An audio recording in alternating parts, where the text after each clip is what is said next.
sekarang nggak muncul ya? Nah, sekarang muncul, Pak. Muncul kok, Pak. Oke. Wih, keren. Pak Lakon itu kumis boleh juga nih kelihatannya. Karena Pak In pakai kumis, kita ngikutin deh. Terus Ada janjiannya, Pak. Tadi udah periksa, Pak? sudah ya? Tadi belum? Saya udah, Pak, pagi-pagi, Pak. 8.45 udah di situ. Oh iya, saya jam 9 tepat sudah di situ juga. Alhamdulillah negatif, thank you. Saya belum dapat. Alhamdulillah. Thank you. Sehat-sehat Bapak-bapak di rumah. Makasih Yolanda. Alhamdulillah sehat. Bu Ica, selamat pagi, Bu Ica. Halo, ya, apa kabar? Baik, Bu. Puasa ya, Bu. Alhamdulillah. Selamat pagi, Bu Ica. Pagi. Pagi, Mbak Ani ya? Iya. Hai, Mbak. Selamat ya. Bu Ica agak putus-putus, Bu. Apa ya? Karena puasa mungkin.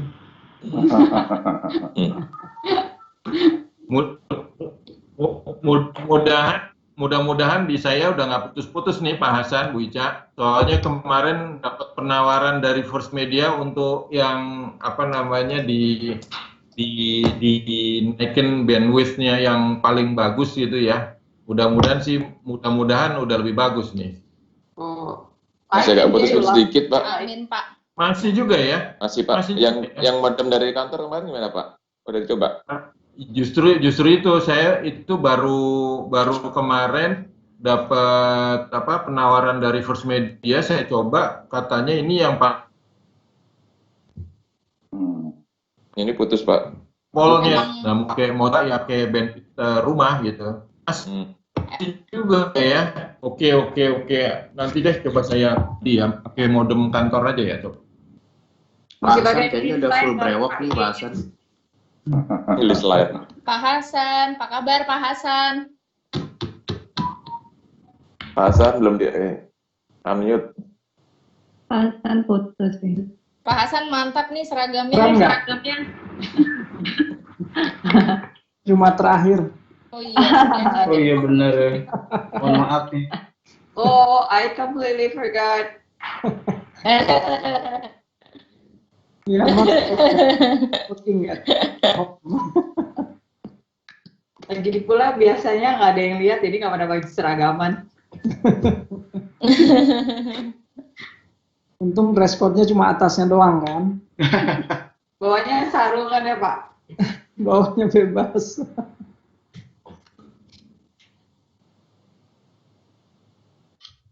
Oke, so far sudah 35 attendees ya dari wartawan.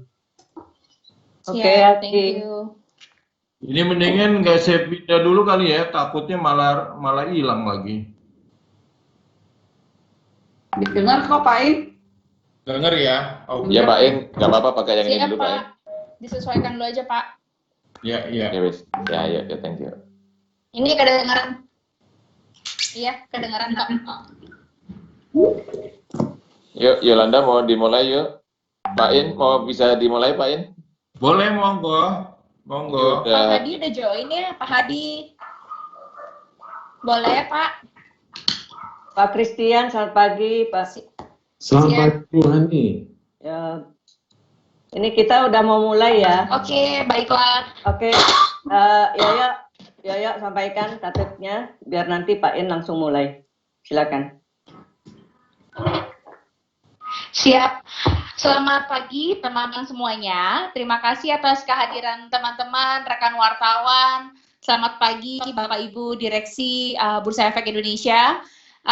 Sebelumnya selamat menyambut bulan Ramadan bagi teman-teman semuanya. Semoga puasa tahun ini memberikan berkah yang melimpah bagi kita semua dan kita semua selalu diberikan kesehatan. Sebenarnya acara pagi ini kita mau ngobrol-ngobrol, mau ada update dari pasar modal karena sudah lama juga nggak ketemu dengan teman-teman wartawan dan nanti juga akan dibuka sesi pertanyaan.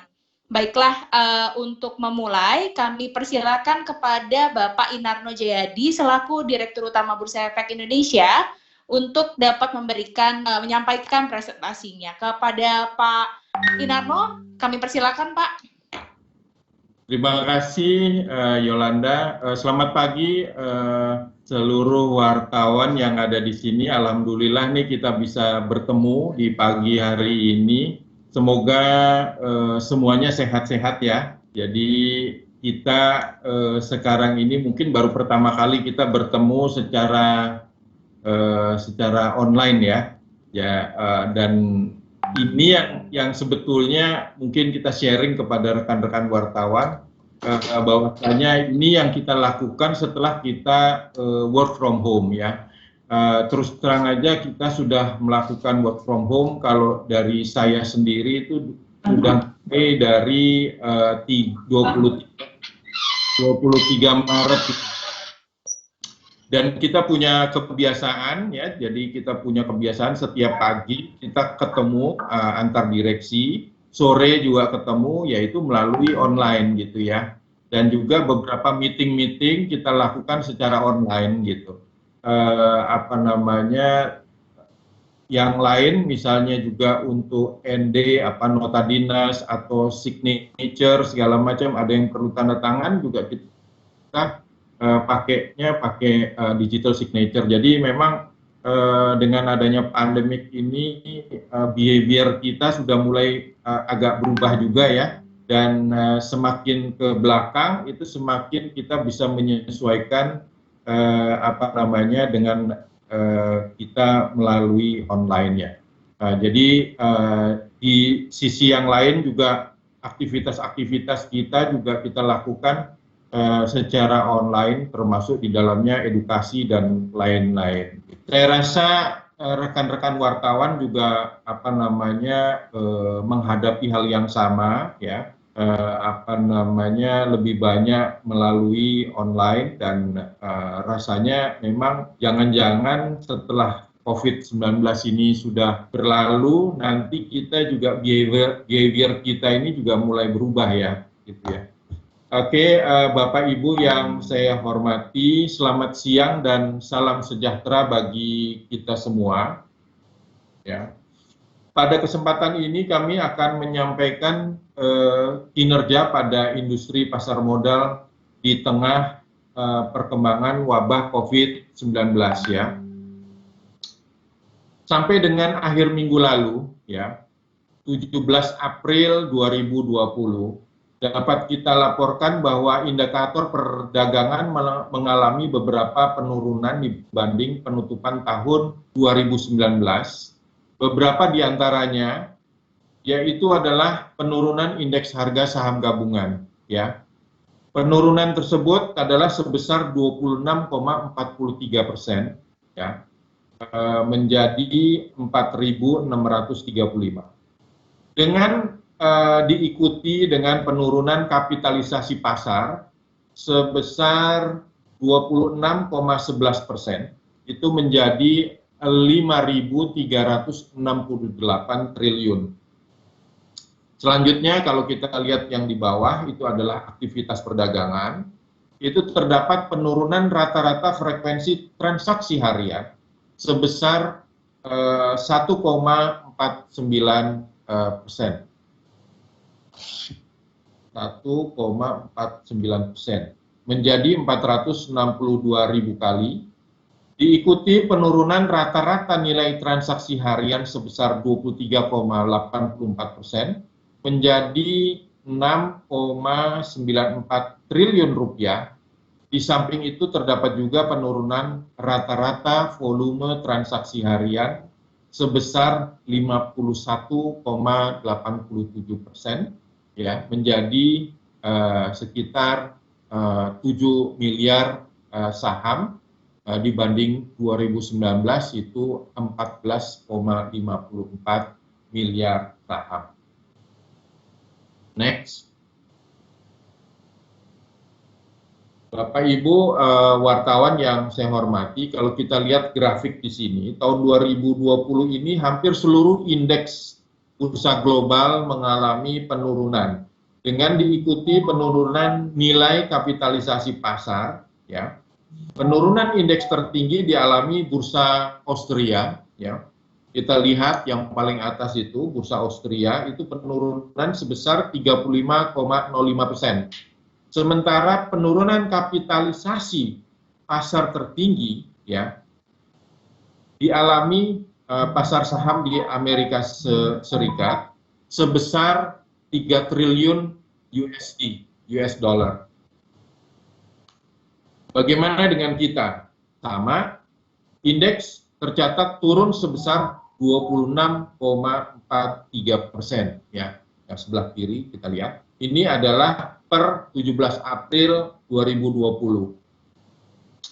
Dan diikuti penurunan kapitalisasi pasar saham sebesar 180 miliar US dollar.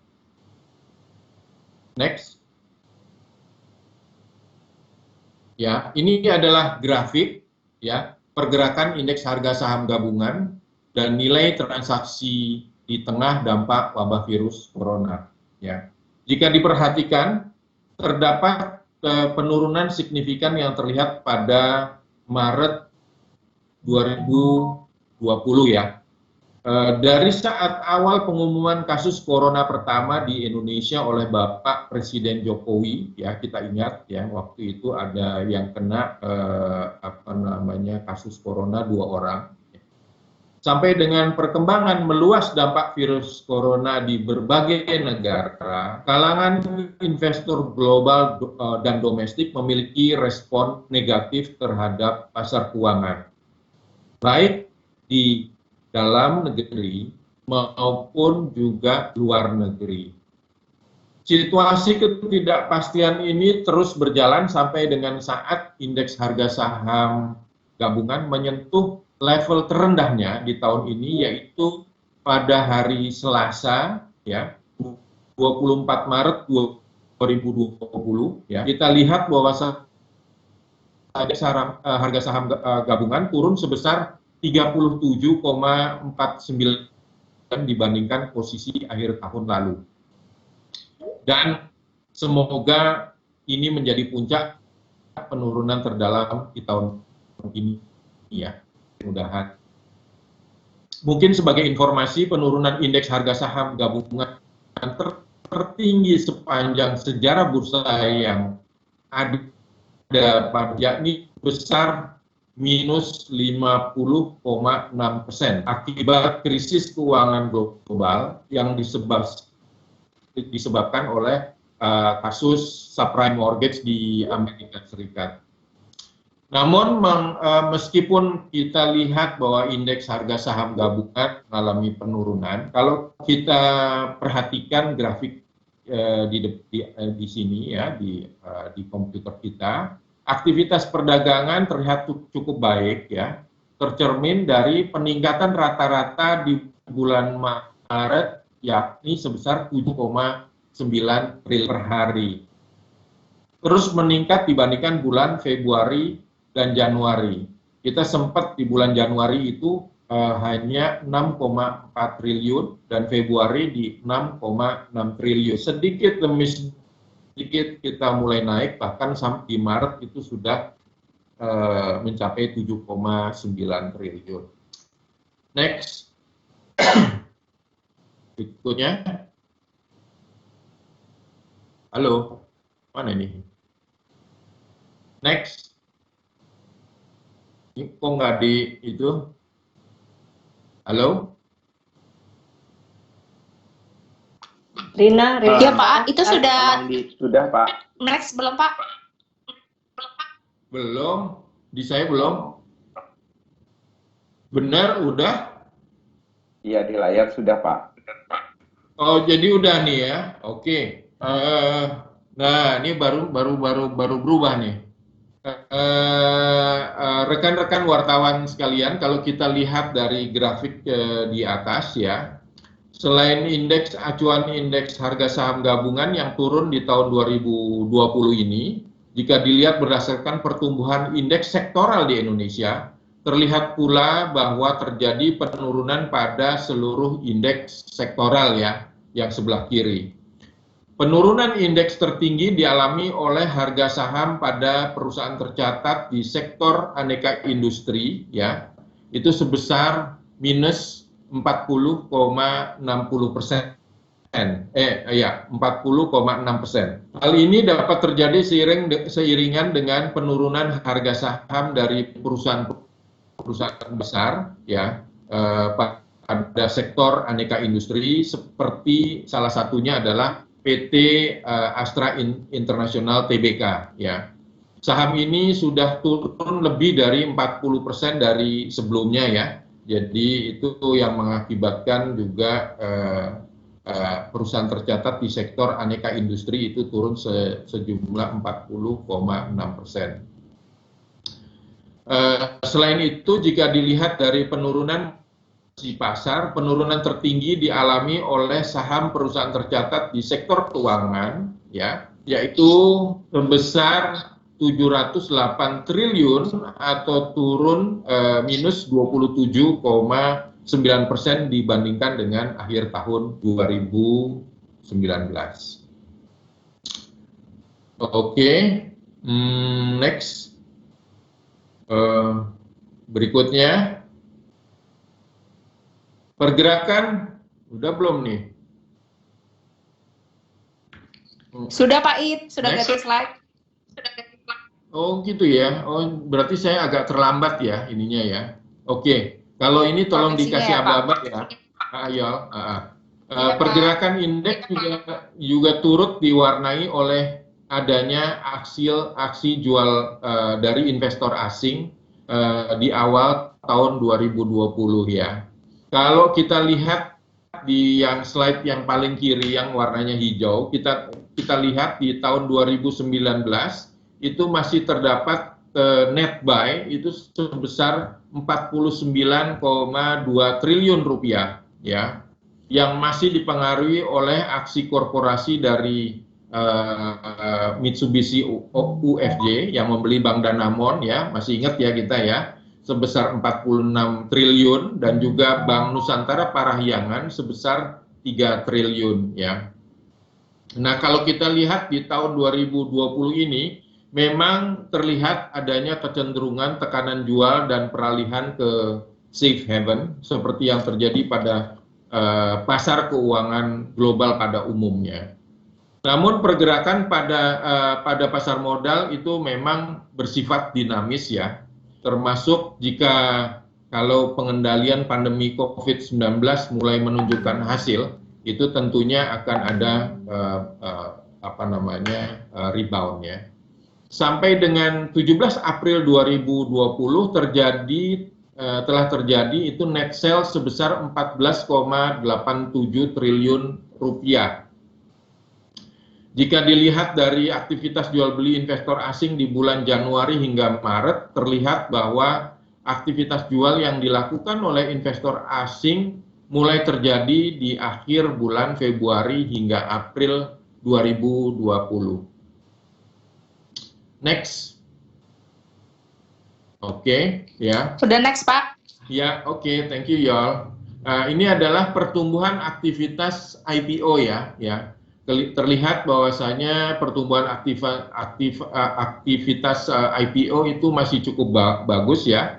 Kalau kita lihat dari segi pencatatan listed company atau IPO, kami melihat bahwa volatility pasar akibat pandemi COVID-19 itu tidak menyurutkan minat perusahaan untuk masuk ke pasar modal ya. Pada bulan Maret hingga 23 April saja telah ada 9 perusahaan yang berhasil melakukan penggalangan dana dan mencatatkan sahamnya di Bursa Efek Indonesia. Walaupun dengan adanya penyesuaian dari sisi seremonial ya, seperti yang telah saya katakan. Jadi nggak ada juga yang namanya seperti biasanya pencet bel, ada di menu kan, itu melalui online ya. Di satu sisi wabah COVID memang dapat mempengaruhi kinerja keuangan emiten meskipun tidak semua akan terdampak negatif. Kami berharap berbagai insentif termasuk insentif fiskal yang dikeluarkan pemerintah untuk perusahaan yang go public dapat memberikan kemudahan bagi emiten. Dapat kami sampaikan kepada Bapak Ibu semua ya, saat ini sudah terdapat 26 perusahaan tercatat baru di Bursa Efek Indonesia, dan total pipeline per 23 April ya, 23 April 2020 itu terdapat 28 lagi ya, pipeline pencatatan efek baru. Ya. Next. Berikutnya. Udah ya.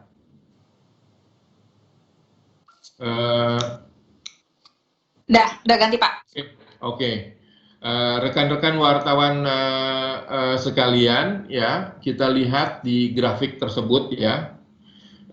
Sesuai dengan surat KE Pasar Modal S92 garis miring D.04 2020 ya, tanggal 18 Maret 2020. Terdapat relaksasi dari batas waktu penyampaian laporan keuangan tahunan ya, tahun buku 2019 dan laporan tahunan 2019, sehingga BEI juga memberikan relaksasi dari batas waktu penyampaian laporan keuangan triwulan 1 tahun 2020 yang mundur menjadi bulan Juni 2020 ya.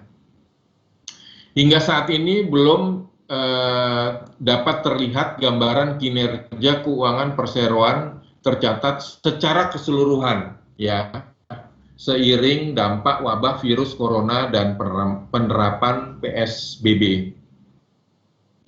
Namun demikian, dari 238 perusahaan yang telah menyampaikan laporan keuangan tahun 2019, terlihat bahwa kinerja keuangan dari perusahaan tercatat mayoritas mengalami pertumbuhan secara positif dari sisi aset, ekuitas, pendapatan maupun laba tahun berjalan perusahaan.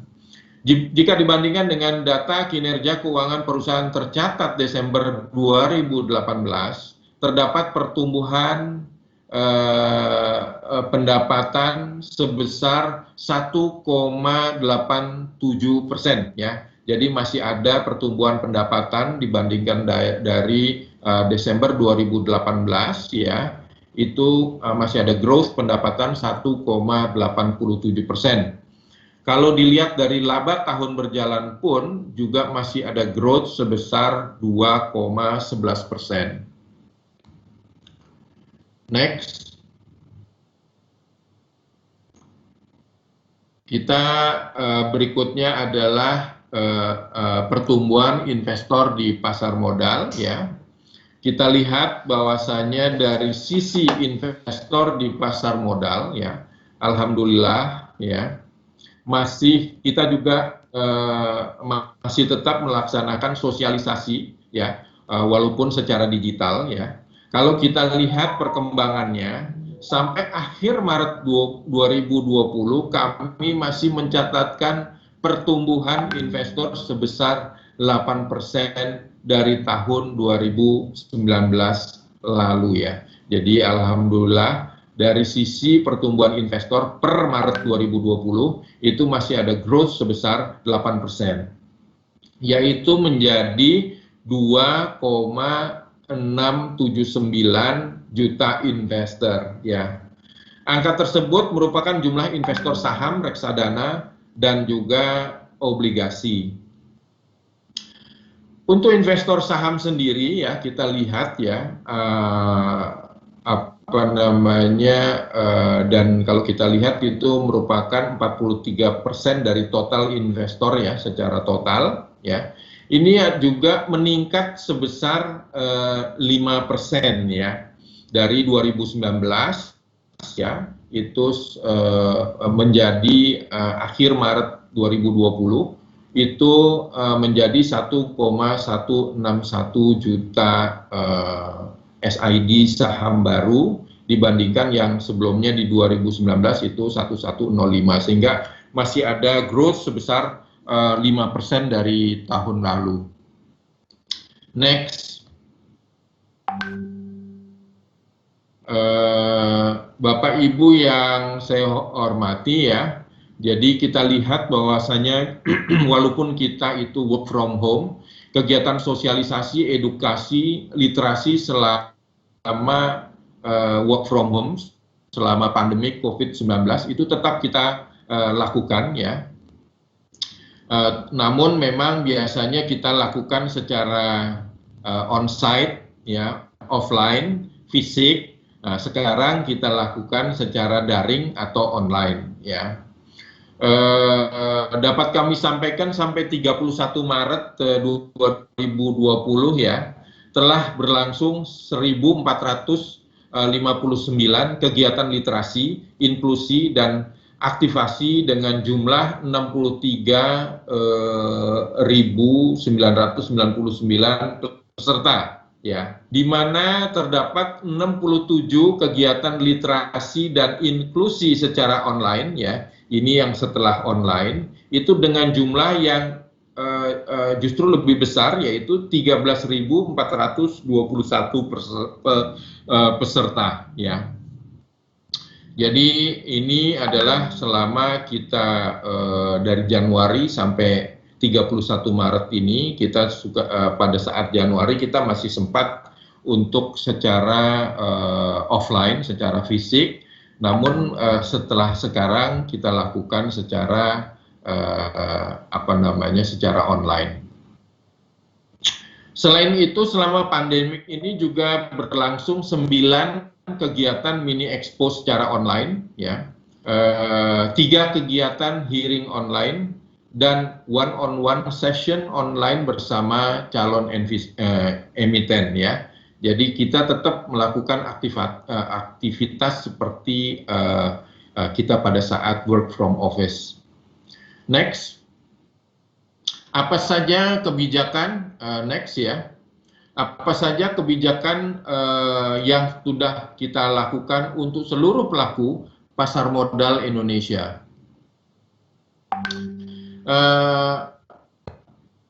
Menghadapi pandemi COVID-19, stakeholder juga telah menetapkan beberapa kebijakan untuk seluruh pelaku industri pasar modal Indonesia. Next, ya, udah ya. Meliputi satu atuh melakukan penyesuaian operasional kantor dan meminimalkan pertemuan fisik antara individu dengan memaksimalkan pemanfaatan sarana komunikasi non tatap muka ya. Kedua adalah menetapkan prosedur dan tata cara pelaksanaan work from home. 3 adalah menunda seluruh perjalanan dinas keluar kota dan luar negeri ya. Menunda seluruh kegiatan yang mengumpulkan sejumlah orang baik internal maupun eksternal ya. Jadi ini semuanya kita lakukan, kita tunda dulu untuk kegiatan-kegiatan yang sifatnya pertemuan fisik. Next.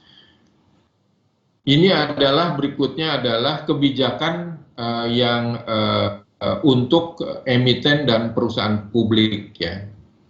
Dari sisi emiten dan perusahaan publik, terdapat juga kebijakan untuk meringankan kewajiban dari emiten dan perusahaan seperti 1 ya, pembelian atau buyback saham oleh emiten atau perusahaan publik dapat dilakukan tanpa terlebih dahulu persetujuan rapat umum pemegang saham. Yang kedua adalah mundurnya batas waktu penyampaian laporan keuangan tahunan tahun buku 2019 dan laporan tahun 2019 serta laporan keuangan triwulan 1 tahun 2020. Itu semua kita tunda sekitar 2 bulanan. Lalu yang ketiga adalah mundurnya batas waktu penyelenggaraan rapat umum pemegang saham atau RUPS tahunan oleh perusahaan terbuka. Yang keempat adalah penyelenggaraan RUPS oleh perusahaan terbuka dapat dilakukan dengan mekanisme elektronik proxy melalui sistem e-RUPS yang disediakan oleh PT KSI dan telah live pada 20 April 2.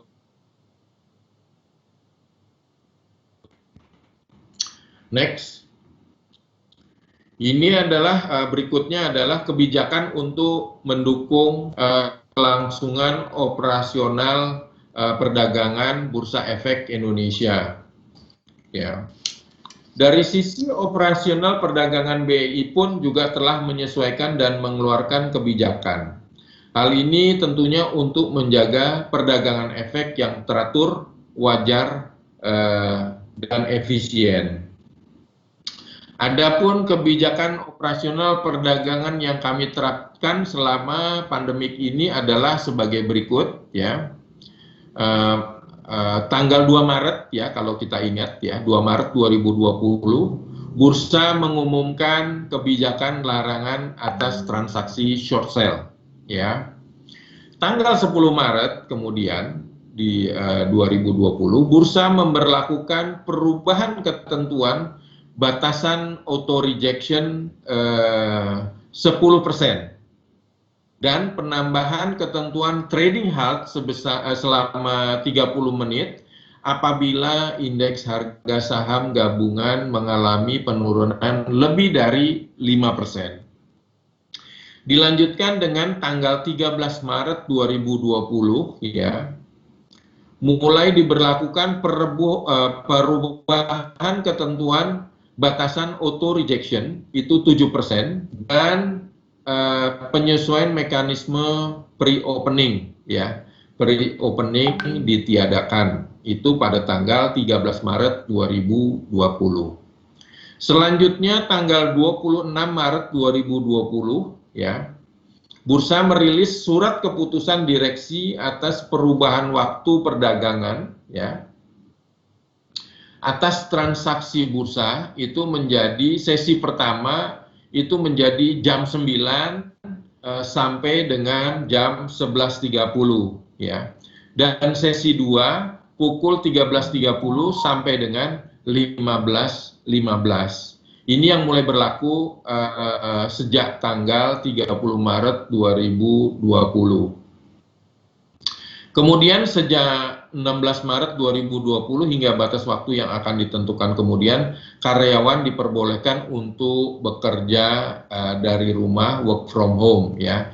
Itu kita mulai dari 16 Maret secara gradually, ya.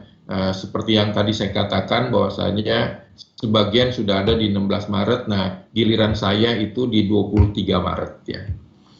Dari sisi internal bursa, kami sendiri juga melakukan split operation, ya. Jadi kita tidak terkonsentrasi di satu tempat, ya, di head office di SCBD, tapi kita split menjadi tiga office, ya. Satunya ada di Warung Buncit dan lainnya ada di BSD. Jadi ini untuk mengeliminasi kalau terjadi sesuatu di head office itu akan bisa disupport dengan office-office yang lain. Nextnya, ya, ini adalah kebijakan internal BEI, ya, lebih kepada internal, ya. Berikut ini merupakan kebijakan internal yang sudah kami terapkan pada sisi area kerja BEI, protokol audit dan kebijakan terkait event perusahaan dan tamu BEI, ya.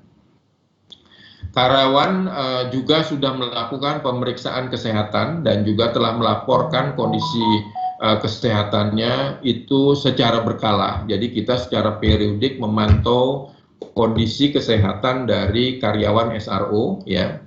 Dari sisi audit juga kami juga melakukan pemeriksaan audit rutin ya, yang on-site itu kita tunda ya, sampai kita lihat situasinya normal kembali ya.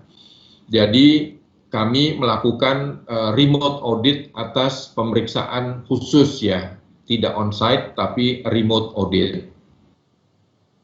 Kami juga membatasi pertemuan dengan pihak eksternal ya, melalui menggunakan platform seperti yang sekarang ini ya,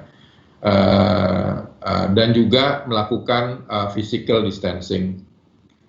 Next, mungkin saya akan menjelaskan lebih mengenai asymmetric auto rejection dan trading halt. Next ya.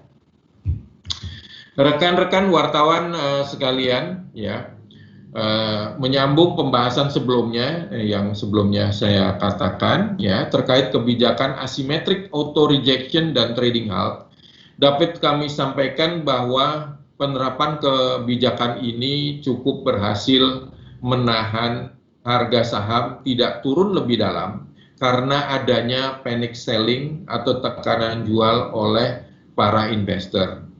Ya, kebijakan ini dapat memberikan waktu ya, sebetulnya kita memberikan waktu bagi investor untuk lebih rasional, jangan ikut-ikutan dalam mencermati perkembangan pasar. Sebagaimana kita tahu pada saat Maret itu, pada saat paniknya itu seperti free fall dan semua ikut jual. Ya, kita memberikan waktu bagi investor untuk lebih rasional. Ya. Dan ini kami anggap, kami lihat cukup berhasil ya, karena kita lihat bahwa setelah adanya auto halting 30 menit, itu ada kalanya indeks itu tidak turun lebih dalam, bahkan setelah trading halt itu justru bisa berbalik menjadi naik ya indeks harga saham gabungannya. Bapak Ibu yang saya hormati, sejak kita berlakukan trading halt ya, catatan kita itu adalah telah terjadi sebanyak 6 kali trading halt, sebagaimana Bapak kita lihat dalam tabel tersebut. Next. Ini kayaknya ada yang itu, tolong di mute ya. Tolong di mute. Ya, ini adalah implementasi buyback ke saham tanpa RUPS ya. Ini adalah slide-nya ya. Terkait implementasi kebijakan buyback ke tanpa RUPS dapat kami sampaikan pula sampai dengan tanggal 23 April 2020 ya. Total perusahaan tercatat berencana untuk melakukan buyback saham itu sebesar 65 perusahaan yang terdiri dari 12 BUMN dan 53 non BUMN ya.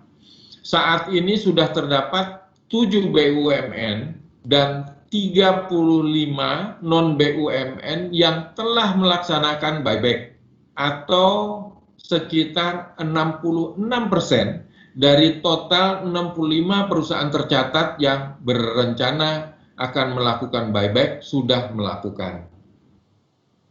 Bapak Ibu yang saya hormati, total nilai buyback yang telah dilakukan oleh perusahaan BUMN adalah sebesar 181 miliar ya, atau sekitar 1,8 dari total rencana buyback seluruh perusahaan BUMN.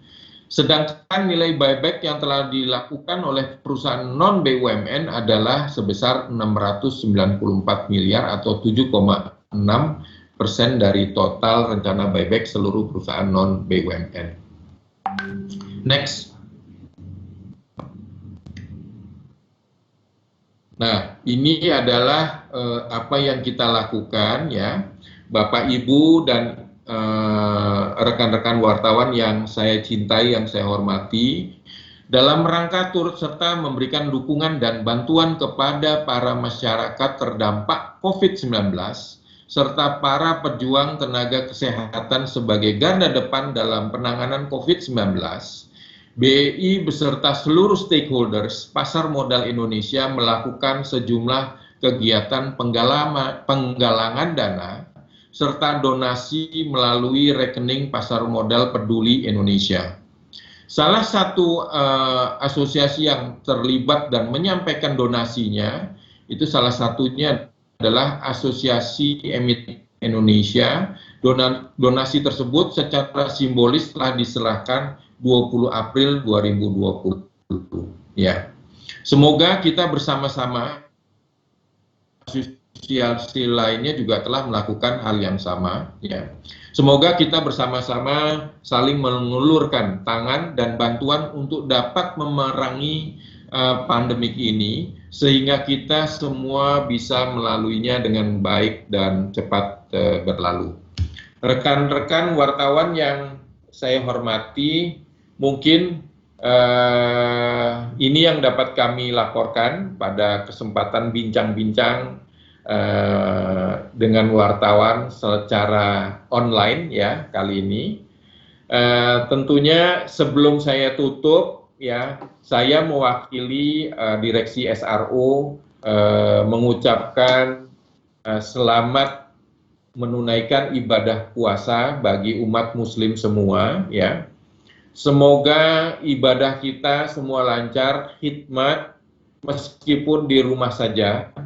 Semua kita dalam keadaan sehat walafiat. Demikian saya sampaikan. Wassalamualaikum warahmatullahi wabarakatuh. Silakan Mbak Yolanda. Baik, terima kasih. Ya, terima kasih Pak Inarno atas paparannya. Nanti untuk materi kami akan sampaikan, mohon untuk tidak leave meetingnya terlebih dahulu karena akan disampaikan di conversation atau di chat. Kita akan memulai setelah ini adalah sesi tanya jawab, tapi baru akan diinfo setelah tulisan yang baru saja dikirimkan oleh admin. Kami buka untuk sesi tanya jawab. Nanti setelah kami dari moderator memilih siapa yang akan bertanya, mohon untuk dapat menonaktifkan atau unmute mikrofonnya, lalu sebutkan nama dan medianya dari mana. Baik, untuk yang pertama, untuk informasi lagi ke teman-teman wartawan, pertanyaannya kalau bisa satu pertanyaan dulu ya, supaya nanti bisa langsung dijawab, kita infoin lagi. Baik, yang pertama, Mbak Lia, silakan untuk unmute. Halo pagi Pak. Lia, selamat pagi. Sehat ya Lia? Alhamdulillah Pak, sehat Pak. Alhamdulillah Lia. Saya mau nanya banyak nih Pak, nggak apa-apa ya Pak, mumpung ketemu. Boleh, tapi kalau bisa satu-satu dulu aja ya, soalnya ini kan online, nanti yang dapat lainnya biar kebagian. Oke. Oke. Beberapa deh Pak, ini kan terkait COVID sih Pak, terkait kondisi saat ini. Ini kan banyak memukul semua sektor usaha tanpa terkecuali Pak. Saya pengen minta view-nya aja sih Pak, ini sejauh mana ya ini akan mempengaruhi kinerja emiten. Mungkin terutama yang terkait dengan tingginya nanti beban mereka, terutama beban hutang. Di sisi lain juga pendapatannya turun. Nah ini apalagi GDP pemerintah juga sudah set di GDP untuk modal aja 2% ya, dan pesimisnya tuh minus. Dan mungkin sudah ada pembicaraan dengan para emiten Pak terkait sebenarnya berapa banyak emiten yang mungkin akan ada di titik kritis gitu, atau dari laba mungkin dia bisa jadi minus, terus juga mungkin pendapatannya turun tapi dia bisa maintain labanya, atau seperti minta gambarannya aja Pak. Oke. Dan satu lagi Pak terkait ini emiten dan juga sekuritas sih Pak. Ini kan juga dua perusahaan dua entitas yang mungkin juga kehit dengan COVID ini, mengingat transaksi juga turun tajam dari akhir tahun kemarin dan juga jauh dari target bursa untuk tahun ini, Pak. Nah, ini berapa banyak nggak sih sekuritas yang mungkin MKBD-nya kritis ya, mendekati nilai minimumnya 25 miliar, karena kemarin udah ada Magenta yang sudah disuspend terkait dengan MKBD, dan mungkin seperti apa. Dan kemarin KPP juga ngeluarin kebijakan haircut itu sudah pengaruh nggak itu kebijakan haircut itu sebenarnya ke sekuritas. Itu aja deh Pak dulu. Ya, makasih ya Lia ya. Oke, Pak. Mungkin saya ini sedikit ya, memang kondisi tersebut memang extraordinary ya. Rasanya ini baru pertama kali yang kita rasakan, dan ini secara menyeluruh secara global ya. Jadi memang ini tidak hanya dirasakan di kita saja. Beda memang sedikit dengan 2008 itu epicentrumnya itu lebih kepada subprime mortgage, jadi lebih di Amerika dan mungkin di Eropa ya, dan tidak terdampak terlalu banyak di Southeast Asia atau di Asia ya. Nah, kalau sekarang ini pandemi ini sudah menyerang kepada seluruh negara, dan negara memang seluruh negara juga sedang kerepotan ya. Jadi memang ini adalah situasi extraordinary. Kalau ditanya sampai kapan segala macam, memang we never know ya, kita berdoa dan berusaha semaksimal mungkin ya. Mungkin yang untuk pertanyaan pertama saya lempar kepada Pak Nyoman ya, mengenai masalah emiten, dan yang kedua untuk yang MKBD mungkin ke Pak Boy. Monggo Pak Nyoman kalau mau memaparkan, terima kasih. Baik, Pak Lia, terima kasih pertanyaannya. Jadi pertanyaan ini menarik sekali karena juga menjadi pertanyaan dari teman-teman kita atau stakeholder kita di pasar modal. Sejauh mana kondisi pandemik ini mempengaruhi kinerja emiten? Nah, yang perlu kami garis bawahi teman-teman sekalian, untuk laporan keuangan yang kita sudah diskusikan tadi, Pak In dengan baik menjelaskan bahwa laporan keuangan itu ada relaksasinya, ya. Laporan keuangan Desember, ya, yang 2019, yang biasanya disampaikan paling akhir itu 3 bulan, yaitu Maret 2020 menjadi Mei. Jadi bulan depan teman-teman baru akan mengetahui kinerja untuk posisi 31 Desember 2019. Namun, nah ada tambahannya nih, Pak In juga dengan baik tadi menjelaskan bahwa sudah ada perusahaan-perusahaan sekitar 230-an yang sudah menyampaikan laporan keuangan per posisi Desember 2019. Dengan kinerja yang sudah dijelaskan tadi, ada peningkatan dari sisi growth, ya. Nah, kami sampaikan kepada teman-teman, tentu kita mesti menunggu posisi yang per 31 Desembernya itu yang nanti disampaikan bulan Mei. Pesan tercatat dapat kita ketahui posisinya untuk posisi 2019. Sekali lagi, tentunya teman-teman juga akan bertanya, apakah di 2019 sudah ada dampaknya? Ya, kalau kita lihat kondisi pandemik ini kan terjadi mulai akhir 31 Desember 2019. Yang perlu kita akan lihat nanti adalah posisi per triwulan 1, teman-teman sekalian, ya. Dalam hal nanti di posisi 31 Desember 2019 belum begitu kelihatan dampaknya, maka kita tentunya teman-teman atau para investor akan melihat di posisi setelah posisi Desember 2019. Nanti kita lihat posisi ya triwulan 1 bulan laporan keuangan triwulan 1 ya, kita extend menjadi 2 bulan. Nanti kita akan bisa melihat dampak dari pandemi. Teman-teman sekalian, pertanyaannya sebelum saya menjawab lagi Mbak Lia tanyakan, kenapa mesti kita relaksasi? ya. Kenapa mesti menunggu dalam waktu yang relatif lebih lama lagi? Teman-teman sekalian, penyusunan Lupa.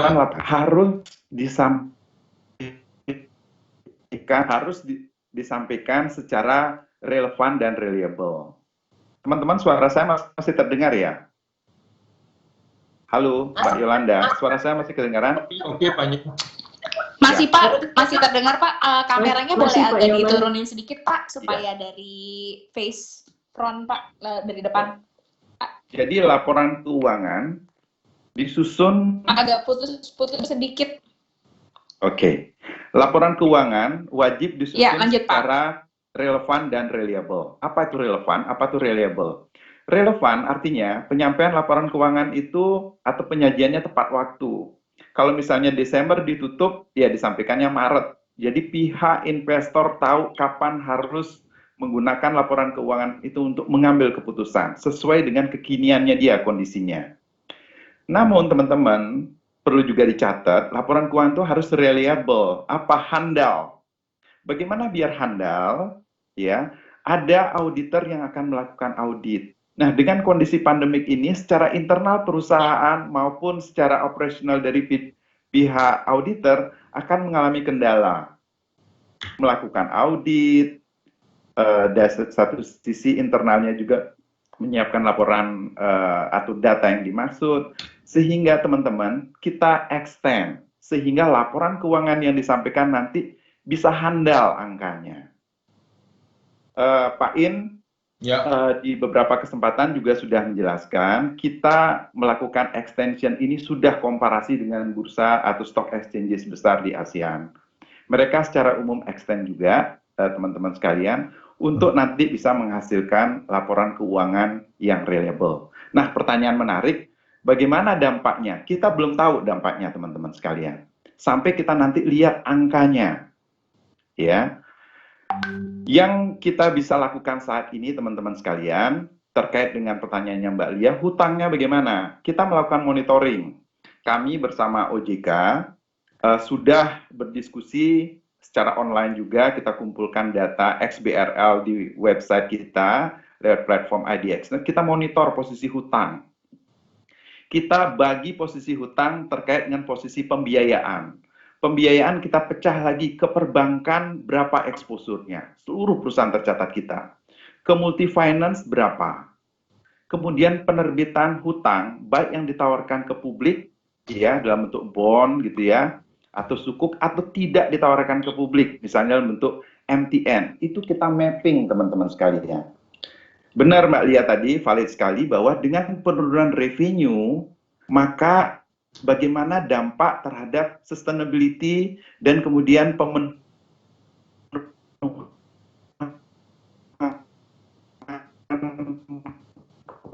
kewajiban. Kita petakan tentunya berdasarkan laporan keuangan dan Desember bagi yang ya. Jadi kembali lagi, Mbak Lia, mari kita tunggu dulu. Walaupun kami sudah melakukan pemetaan tersebut, ya. Pak In sudah dengan baik menjelaskan bahwa posisi laporan keuangan yang kita sudah bisa lihat bersama adalah posisi per Desember. Dan itu baru sekitar 230-an perusahaan tercatat yang sudah menyampaikan laporan keuangan, growth-nya masih kelihatan. Namun yang triwulan 1 tentunya masih kita tunggu bersama-sama. Namun OJK, bursa sudah memetakan itu. Ya, untuk pengambilan kebijakan, apa yang bisa kita support dan juga memonitor posisi yang nanti esensial untuk kita jagain di bagaimana mereka memenuhi kewajibannya, itu kita sudah bareng-bareng petakan, sehingga kita bisa tahu fokus emiten mana saja yang kita akan coba lebih take care untuk memastikan mereka bisa memenuhi kewajibannya secara tepat waktu. Mungkin gitu dulu Pak In, yang bisa saya sampaikan Pak In. Thank you Pak Nyoman. Mungkin ada yang pertanyaan kedua itu mengenai MKBD dari ini ya, Lia ya, dari anggota bursa. Mungkin Pak Laksono, monggo Pak Laksono. Selamat pagi Bapak Ibu semua, selamat pagi Lia. Terima kasih atas pertanyaannya. Kalau dibilang mepet itu kira-kira kategorinya apa ya Lia ya? yang 25-30 Pak. Oke, kalau jumlah AB yang MKBD-nya di bawah 30 miliar itu ada sekitar 21 AB. Tapi jumlah ini tidak meningkat sih, tahun lalu juga ya segini-segini aja gitu ya. Mungkin ada beberapa AB yang terpengaruh lebih karena kasus Jiwasraya. Karena ada beberapa seperti diketahui kan Kejaksaan Agung kan menyita beberapa aset ya para AB ya, itu yang mempengaruhi MKBD di luar kejadian COVID ini. Jadi saat ini kami terus melakukan monitoring, tapi kalau ditanya angkanya masih sekitar segitu juga, masih sekitar 21, sama dengan angka rata-rata di tahun lalu. Begitu ya, terima kasih. Oke. Cukup ya, Mbak Lia? Ya. Gantian yuk. Yang lainnya mungkin ya. Siap. Untuk yang berikutnya dari list ada Mbak Ismi dari Nikkei Asian Review. Mungkin bisa meng-unmute dan menyalakan kameranya. Mbak Ismi. Selamat pagi, Pak Yarno. Selamat pagi Mbak Ismi. Sehat ya? Sehat Pak, Alhamdulillah.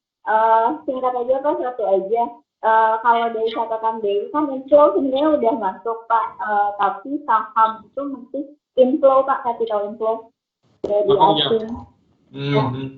Catat Mas, ada positif, tapi sebenarnya masih ada tekanan kalau di pasar saham Pak. Mungkin lagi untuk lebih attract ke foreign investor Pak, akan terima kasih. Saya agak kurang jelas pertanyaannya loh Mbak Ismi.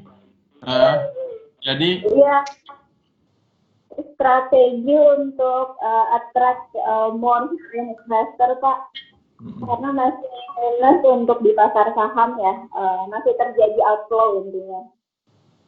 ya, Terima kasih. thank you Mbak Ismi. Memang kalau kita lihat dari grafiknya memang masih ada outflow ya. Kita lihat bahwasannya kalau dari 2019 kan kita lihat ada inflow 49,2 ya, triliun, di mana untuk yang 2020 secara total itu 14,87 itu outflow di sahamnya. Namun seringkali memang Mbak Ismi ya, jadi ini kayak balon aja, begitu dia itu kurang di sahamnya, itu di obligasinya itu kepemilikannya rada naik gitu ya. Jadi secara keseluruhan itu masih imbang atau bahkan seringkali positif. Mungkin Pak Laks bisa tambahkan Pak Laks, dari sisi Pak Laks. Baik Pak Ismi, gini, kita kan sudah mengalami krisis semacam ini berkali-kali, dan kita lihat behavior dari para investor asing itu memang mereka dalam suatu kondisi yang sifatnya mereka anggap kritis, semua lari ke safe haven. Safe haven itu apa? Ya banyak yang melihat itu saham-saham yang ada di Wall Street, dan juga berganti dari ekuitas ke surat utang, seperti yang tadi disampaikan Pak Inarno. Tapi kalau kita lihat lagi, nanti begitu kondisi membaik ya balik lagi.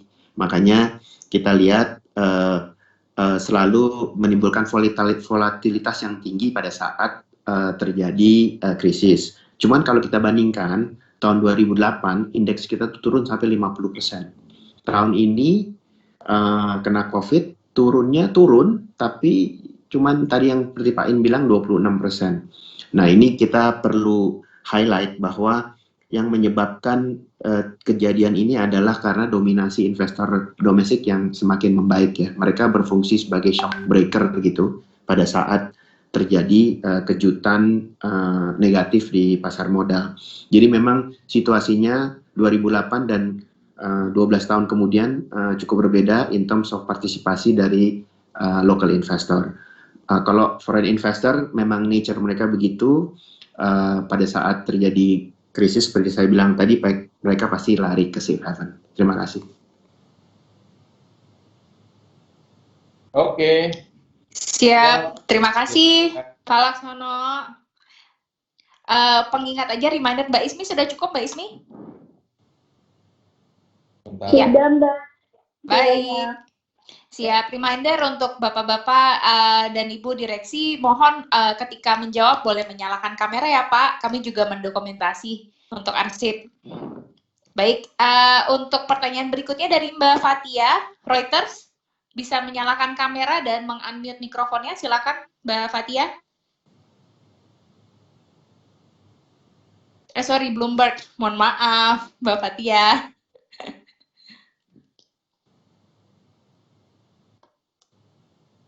Mbak Fatia sudah on apa belum, Mbak Fatia? Next, kalau belum siap, yuk. Sebentar, Mak. Sebentar, Bu. Mbak Fatia.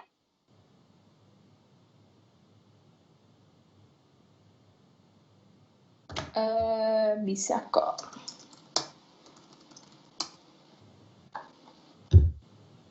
Harus di-unmute sendiri, Mbak Fatia. Oke, kita skip dulu aja Mbak Fatia. Untuk next-nya Mas Ulum dari Kata Data. Mas Ulum. Waduh. Iya, hadir. Siap, nyalakan kamera Mas Ulum. Udah kok, emang Belum kelihatan, belum. udah Pak, udah nyalain kamera dari tadi. Nah, udah. Udah, baru kelihatan. Silakan bertanya pelan-pelan ya ngomongnya. Oh iya, pengen selamat siang Pak, ingin bertanya sedikit ini soal kebijakan-kebijakan bursa yang udah dikeluarkan seperti trading halt atau auto rejection asimetris. Ini kan berlaku sampai waktu yang ditentukan kemudian ya Pak. Itu melihat kondisinya saat ini, kebijakan-kebijakan bursa yang seperti tadi itu apa sudah dibicarakan untuk mungkin dihilangkan atau kira-kira sampai kapan ya Pak pelaksanaannya ini? Sama trading halt nih, yang trading halt 5% itu Pak, kira-kira itu bakal berlaku selamanya atau enggak ya Pak? Kalau mungkin auto rejection asimetris berkaca dari tahun-tahun sebelumnya kan akhirnya dijadikan simetris lagi gitu Pak. Sama mungkin tanya soal IPO BUMN nih Pak, dari pipeline yang 28 itu kira-kira ada berapa ya Pak BUMN-nya? Terima kasih Pak. Makasih. Langsung ya.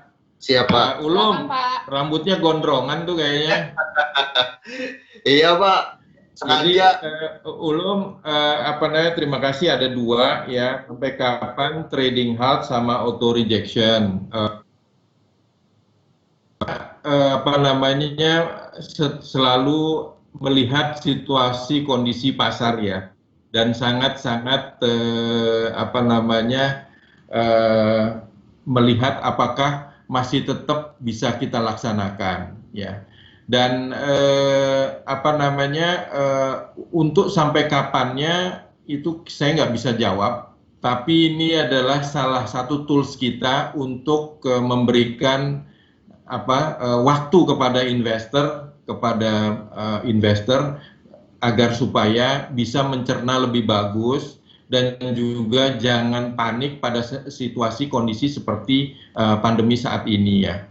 Kita bisa lihatlah pada saat bulan Maret itu begitu jual itu one sided, semuanya jual sekali, sehingga pada saat itu saat tertentu itu agak overshoot ya. Jadi nggak sesuai dengan kondisi situasi dari fundamental perusahaan. Nah, oleh karena itu auto rejection, trading halt segala macam itu kita berlakukan, itu memberikan waktu kepada investor agar bisa mencerna lebih dalam apakah dia itu realistis atau tidak gitu Ulum.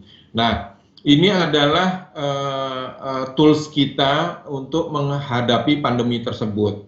Ada lain-lainnya tools ya yang bisa dilakukan, tetapi memang kita harus balik lagi ya. Kita nggak tahu situasi kondisi COVID-19 ini seberapa lama. Mudah-mudahan kita semua berharap bahwasanya cepat berlalu ya.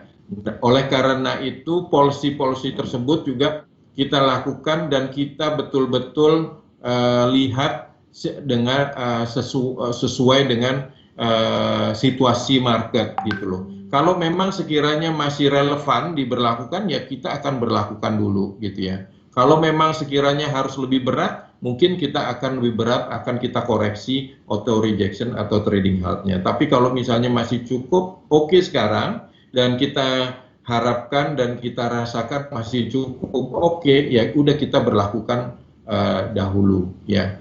Balik lagi kita mesti irit-irit terhadap peluru karena situasi tersebut kita nggak tahu juga sampai kapan ulun ya. Mudah-mudahan sih habis puasa bisa selesai. Nah lalu yang kedua mungkin yang IPO BUMN itu mungkin saya rasa Pak Nyoman bisa tambahkan, Pak Nyoman, monggo. Baik, terima kasih Pak In. Silakan menyalakan kamera, Pak Nyoman. Ya, bentar ya. Siapa? Suara saya udah kedengaran, teman-teman? Terdengar jelas, Pak. Ya, baik. Terkait dengan IPO pipeline gitu ya, di saham, tadi juga Pak In sudah menjelaskan bahwa sekitar kita punya 18 pipeline yang saham gitu ya.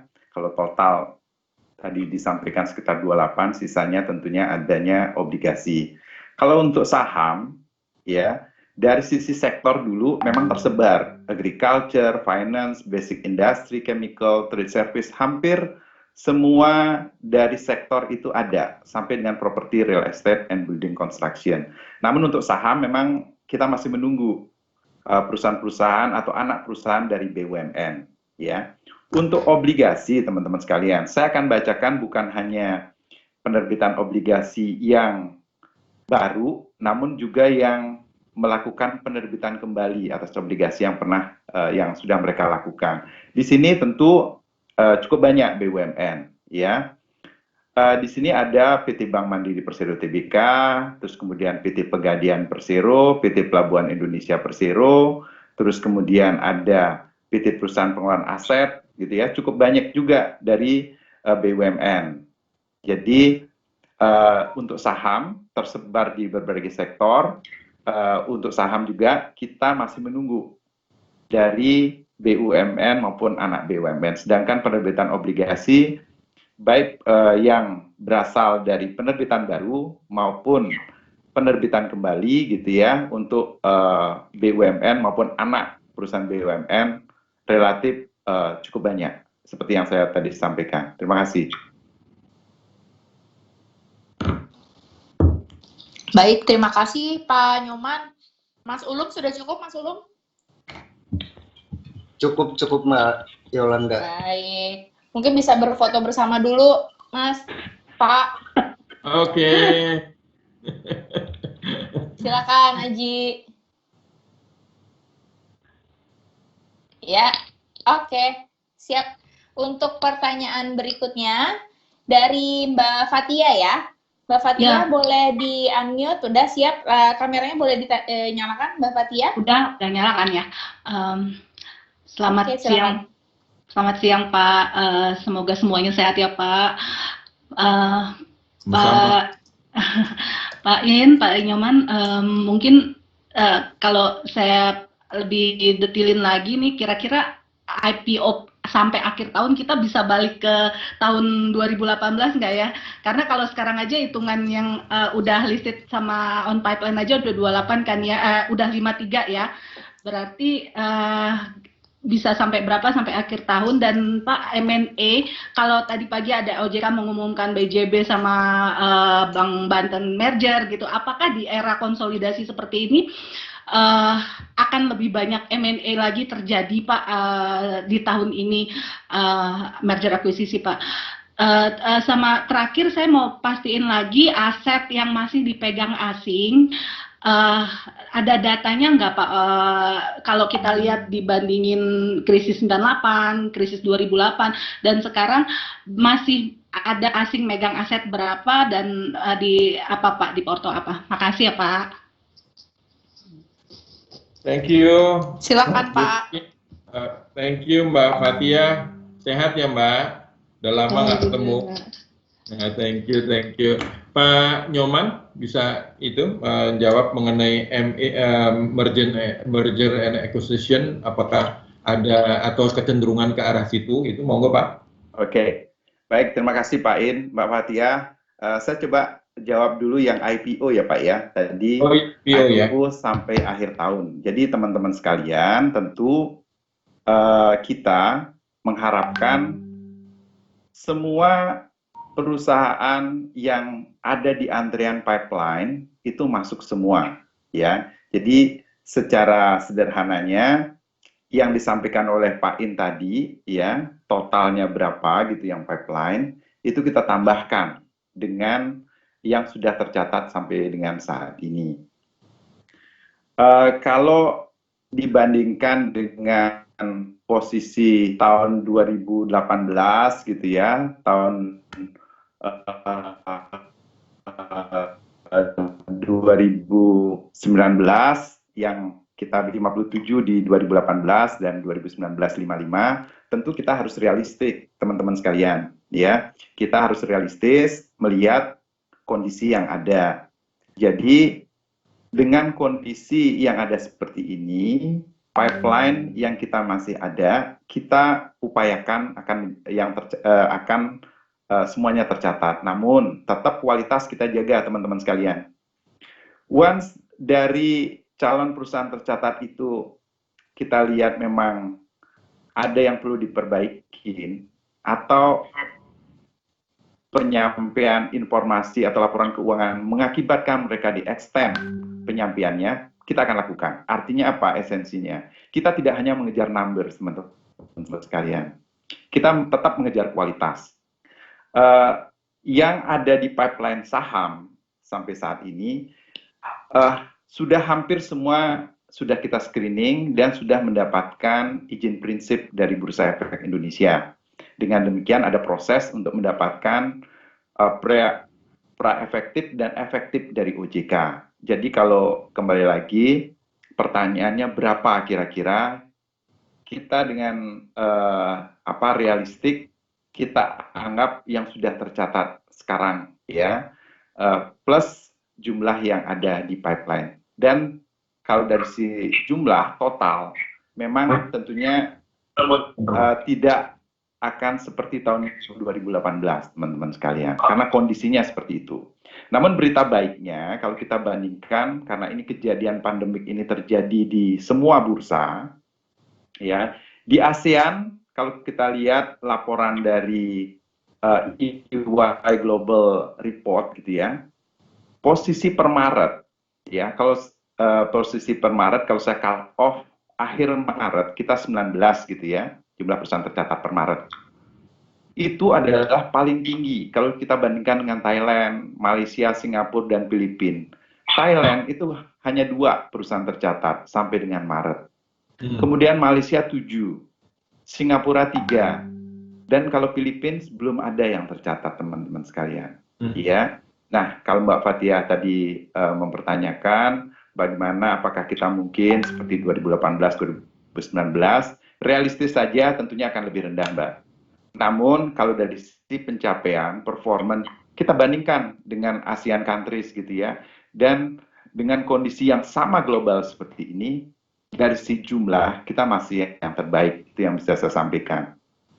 Kemudian yang kedua terkait dengan pertanyaan merger and acquisition, tentu fenomena merger dan acquisition itu akan diperlukan dalam hal ada kondisi-kondisi yang memaksa perusahaan-perusahaan tersebut untuk tetap menjaga sustainability, yang mungkin kondisi saat ini gitu ya, yang memaksa atau keputusan yang strategik sehingga mereka bisa mempertahankan sustainability-nya. Itu adalah tindakan yang strategis untuk mereka bisa menjamin sustainability-nya sehingga merger dan acquisition akan berlangsung. Nah, kalau disinggung tadi ada terkait dengan merger pada saat ini, yaitu 2 bank yang diumumkan hari ini atau tadi malam juga teman-teman sudah mendapatkan informasi, itu lebih banyak kepada kondisi yang memang terjadi sebelum pandemik ya. Sebelum pandemik ada kondisi yang memang perlu mendapatkan penanganan khusus gitu ya. Tapi kalau kita lihat di kondisi sekarang ini, pandemik yang terjadi, kita belum melihat kondisi-kondisi yang mengakibatkan merger dan acquisition itu terjadi dan sudah diumumkan. Yang terjadi hari ini itu adalah dampak dari sebelum pandemik. Ya, kembali lagi kalau kita menjawab apakah ke depan akan dibutuhkan merger dan acquisition selama sustainability organisasi itu diperlukan dan itu adalah hal yang terbaik, maka merger dan acquisition salah satu opsi untuk mempertahankan sustainability dari organisasi. Itu yang saya bisa sampaikan, Pak In. Terima kasih. Ya, terima kasih Pak Nyoman. Dan ini ya Mbak Fathia ya. Sudah cukup Mbak Fathia untuk jawabannya?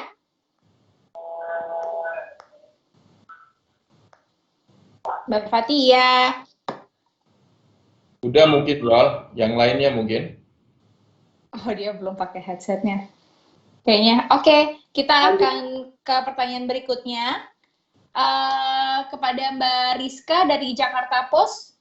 Silakan untuk unmute dan menyalakan videonya Mbak Rizka. Pak, tadi saya belum dijawab tuh Pak. Yang mana Mbak? Aset yang masih dimiliki oleh asing masih berapa? Aset apa yang dimaksud ya Mbak? Enggak, portofolio asing di sini kalau kita bandingin sama krisis 2008 sama 98 itu sekarang masih ada nggak sih aset portofolio yang dimiliki asing berapa? Datanya dong minta Pak.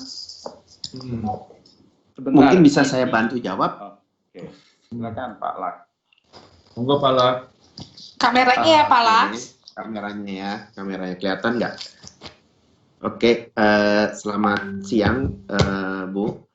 Basically begini, kebetulan saya nggak punya datanya juga karena belum minta sama KSCI ya data terakhir ya. Cuman kalau kita lihat outflow dari asing ini di awal tahun itu, sejak awal tahun itu ada 15 triliun.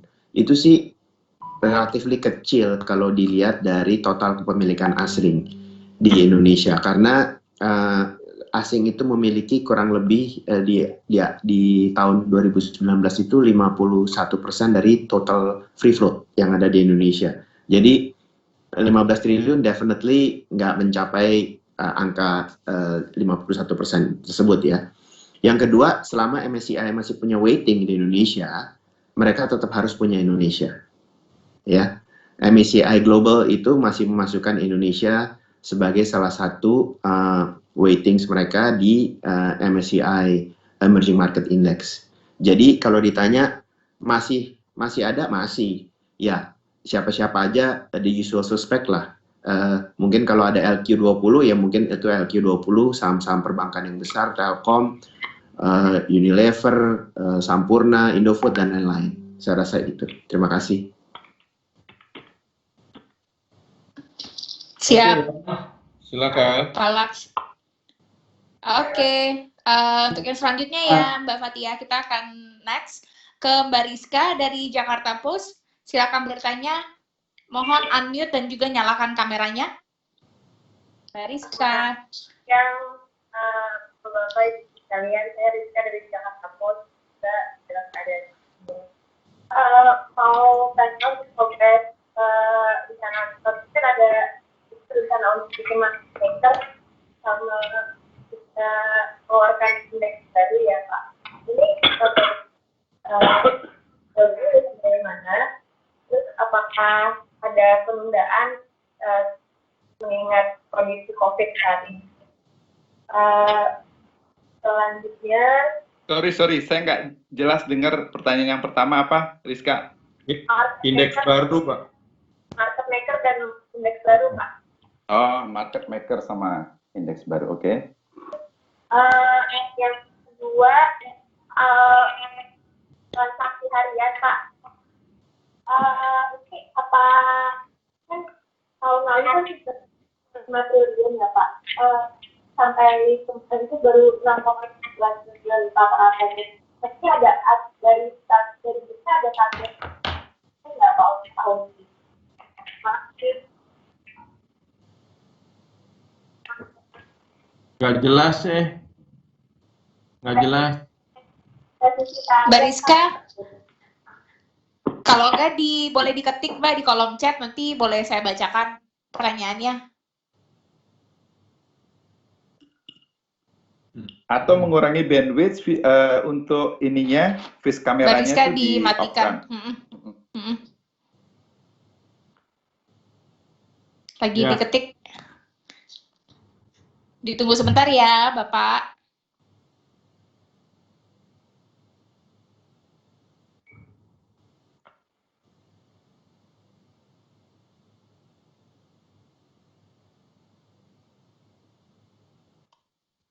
Baik, saya bacakan Pak untuk pertanyaannya. Selanjutnya dari Mbak Rizka Jakarta Post, revisi target RNTH tahun ini bagaimana Pak? Apakah akan ada revisi atau tidak? Lalu terkait dengan rencana market maker dan indeks baru sampai di mana? Apakah akan ada penundaan atau tidak? Demikian Pak pertanyaannya. Oke, ya. Jadi ada 3, pertama adalah indeks baru, lalu yang kedua market maker, itu apakah sesuai schedule, dan yang ketiga adalah apakah ada perubahan RNTH. Mungkin Pak Hasan bisa menambahkan untuk yang 1, 2, dan 1, 2-nya paling enggak, Pak Hasan, monggo. Silakan Pak Hasan, boleh dinyalakan kameranya Pak, dan mikrofonnya. Iya, udah nyala ya. Sudah Pak.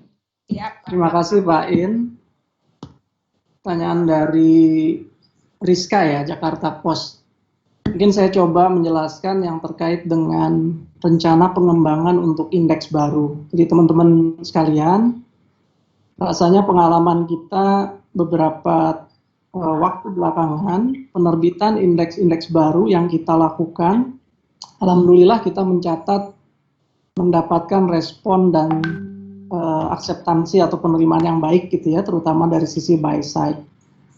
Kalau mau diingat kembali, di tahun lalu kita menerbitkan 3 indeks ya, ada headline indeks baru IDX 80, kemudian 2 indeks lainnya itu ada dalam keluarga factors index gitu ya, yaitu yang value 30 dan growth 30.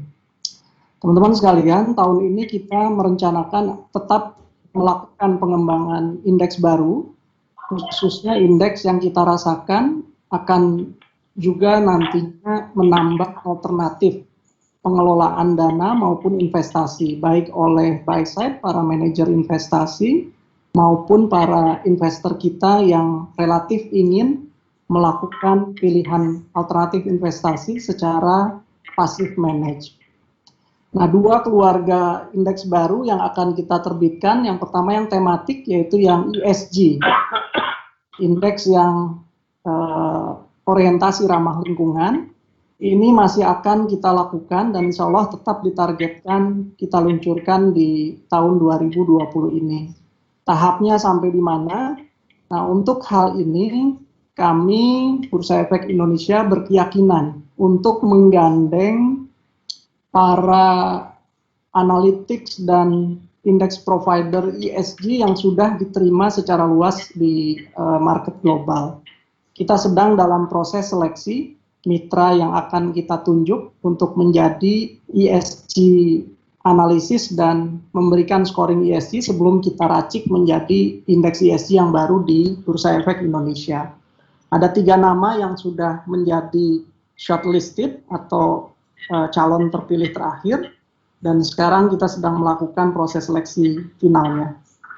Bentuk akhirnya seperti apa, teman-teman sekalian? Kemungkinan akan ada headline ESG index gitu ya, yang mungkin nanti ESG leaders gitu yang mungkin jumlahnya sekitar 30 konstituen, dan kemudian di atasnya sekitar 80 konstituen.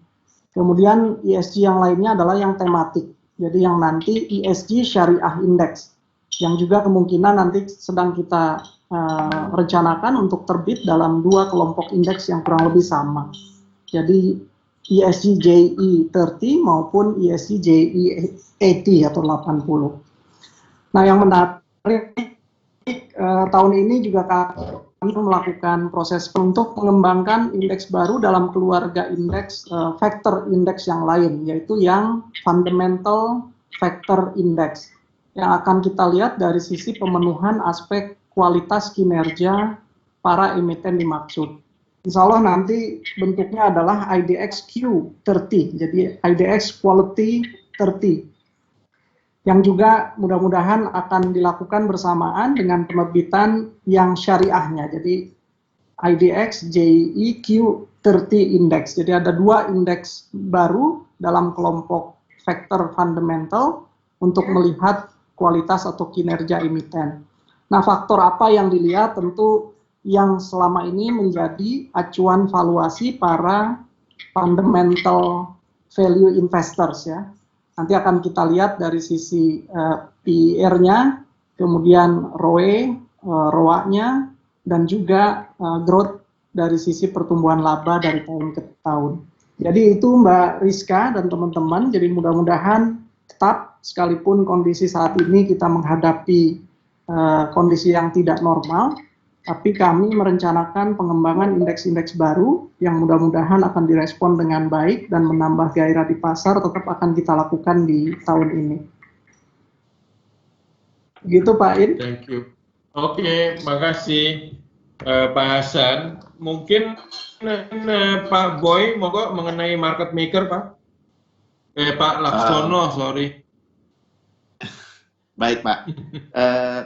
Mengenai market maker kita juga tetap akan menjalankan ya, most likely ini sih akan direalisasikan di tahun depan, karena proses ini membutuhkan perjalanan yang cukup panjang juga. Tadi pertanyaan mengenai RNTH ya, RNTH untuk tahun ini secara internal di bursa kami memperkirakan akan berada di kisaran sekitar 7 triliun untuk tahun 2020. Year to date, kita mencatatkan RNTH sekitar 6,9 triliun, dan selama beberapa minggu ini, mungkin in fact selama 1 bulan ini, RNTH sudah kurang lebih stabil di angka 6,5 sampai 6,9 triliun ya, on a daily basis ya, rata-rata segitu. Jadi, dengan asumsi bahwa akan ada perbaikan di ekonomi di semester 2 tahun 2020 karena dampak COVID diharapkan semakin berkurang, kita memproyeksikan angka 7 triliun itu saya rasa angka yang cukup realistis untuk diharapkan di tahun 2020.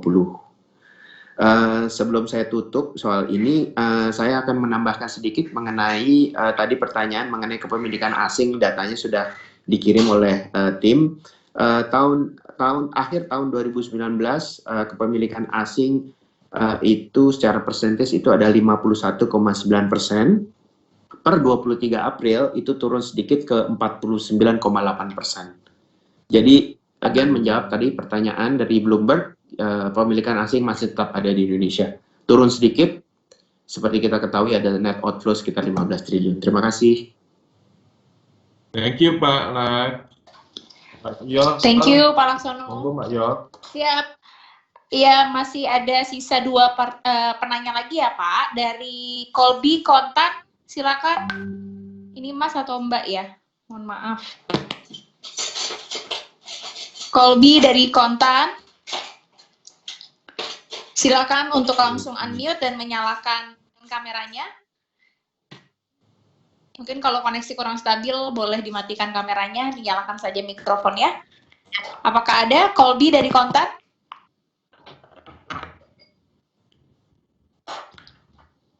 Halo.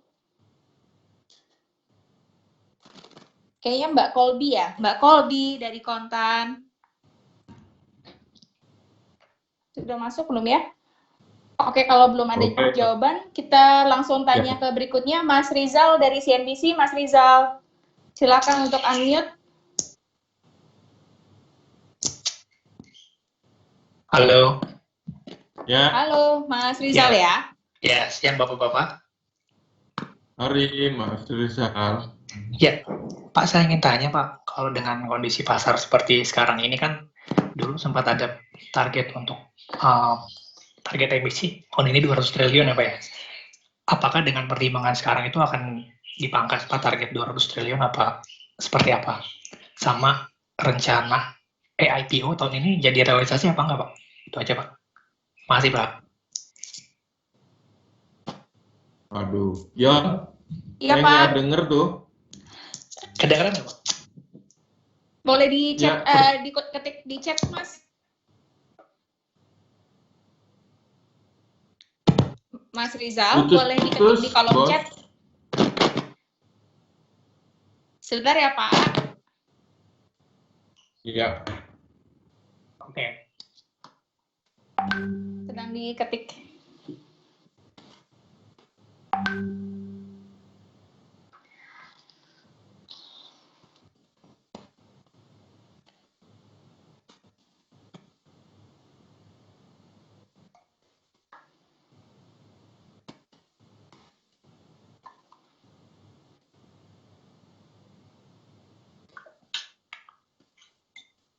Untuk selanjutnya Mbak Kolbi bisa siap-siap ya Mbak Kolbi.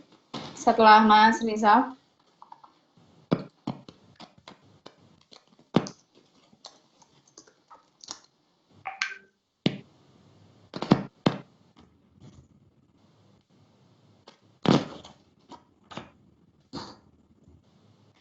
Baik Pak, pertanyaannya, target emisi 200 triliun tahun ini apakah akan direvisi karena pertimbangan kondisi pasar seperti sekarang Pak? Demikian pertanyaannya, boleh dijawab Pak. Oke. Target emisi 200 triliun ya. Oh, targetnya kita nggak ada target tuh untuk yang jumlah value-nya kalau nggak salah gitu ya. Mungkin Pak Nyoman, monggo Pak Nyoman. Baik, terima kasih Rizal dari CNBC ya. Teman-teman sekalian, kita di bursa tidak menetapkan target emisi ya. Jadi yang kita tetapkan adalah target instrumen yang akan dicatatkan di Bursa Efek Indonesia. Sebelumnya pada saat pertemuan dengan teman-teman wartawan juga saya sudah sampaikan bahwa kita memiliki berbagai macam jenis efek. Ada saham, ETF, DIRE KIK, DINFRA, obligasi atau sukuk, EBA, NEBA SP. Semua jenis instrumen ini adalah penting. Dengan demikian kita mempromot semua jenis efek ini. Jadi kita tidak arahnya ke emisi, tapi jumlah efek yang akan dicatatkan untuk semua instrumen.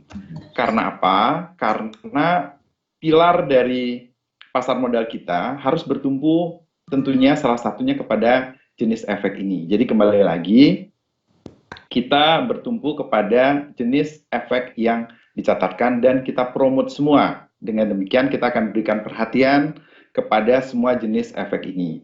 Nah, tadi juga sudah ditanyakan terkait dengan penerbitan saham gitu ya.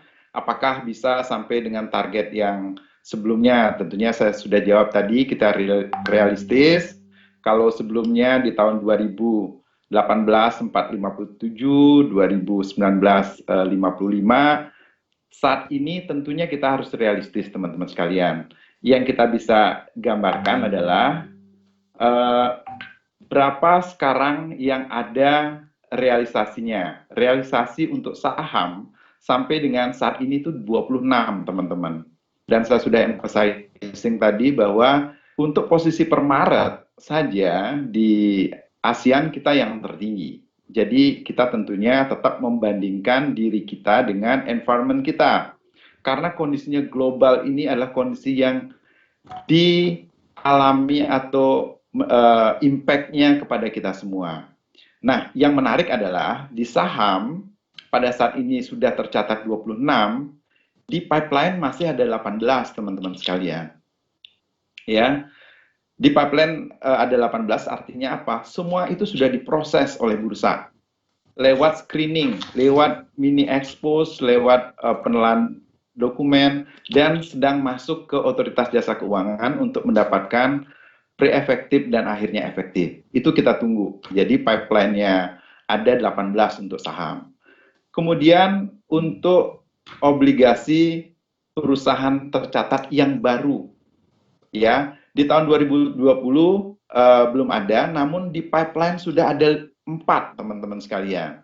Kembali lagi, pipeline itu adalah jumlah perusahaan yang sudah masuk menyampaikan dokumentasi dan kita udah screening. Ini yang akan kita tunggu proses berikutnya, ya, tentunya lewat prosesnya bursa dan prosesnya otoritas jasa keuangan. ETF, ya, ETF yang sudah tercatat teman-teman sampai dengan saat ini itu 3. ETF dalam pipeline masih ada 5 teman-teman sekalian, ya. EBA yang sudah tercatat 1, ya, dan EBA yang dalam proses masih 1. Itu pipeline sampai dengan titik kita bicara saat ini, ya. Dan relatif angka-angka itu, ya, kembali lagi untuk saham saja, dalam hal semua proses berjalan, kita sudah bisa mencapai 26 tambah 18, ya, sekitar 42, ya. Dengan asumsi tidak ada yang masuk baru lagi nih. Ya, tentunya semuanya akan berdoa bersama-sama gitu ya, bahwa ke depan akan kembali pulih lagi. Kami juga sudah berkoordinasi dengan listed companies, calon listed companies, underwriter juga, untuk melihat proses ke depannya seperti apa. Tentunya semua masih melihat perkembangan yang terjadi. Namun yang bisa kita emphasizing, angka-angka yang tadi teman-teman sekalian.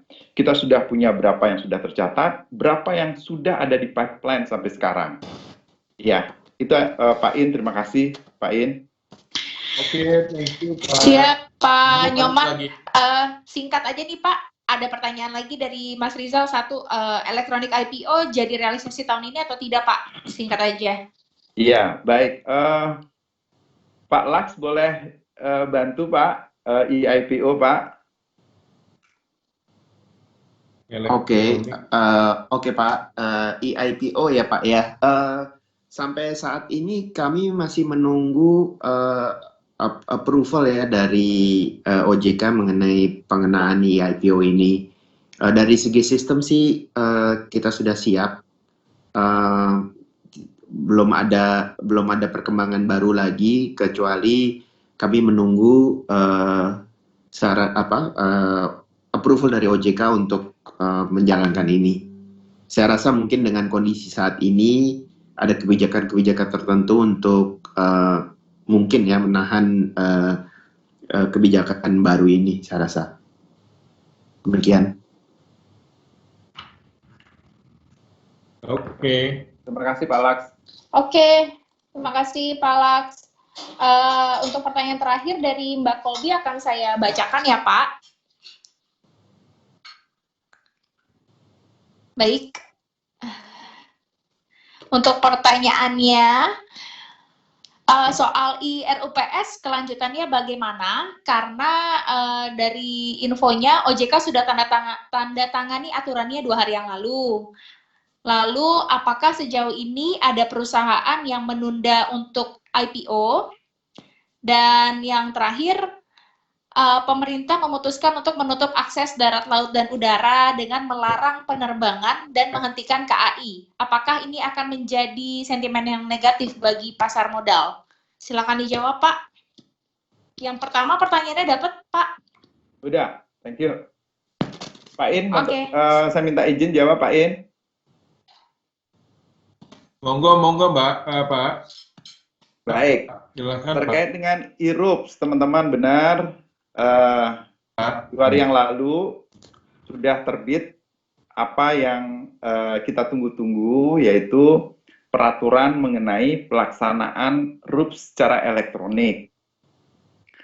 Pelaksanaan RUPS secara elektronik, ya, tentunya ada kaitannya dengan apa yang dimaksud dengan e-proxy, di mana para pemegang saham diberikan kesempatan untuk menyerahkan atau mewakilkan pelaksanaan untuk votingnya tadi kepada pihak-pihak tertentu. Ya, siapa BAE bisa menjadi pihak yang akan menjadi pihak yang diberikan kuasa untuk melaksanakan IRUPS ini. Ada beberapa pihak gitu ya yang ditentukan di peraturan ini yang bisa menggantikan posisi dari pemegang saham. Jadi tujuannya e-proxy dengan relevansi kondisi saat ini tentunya adalah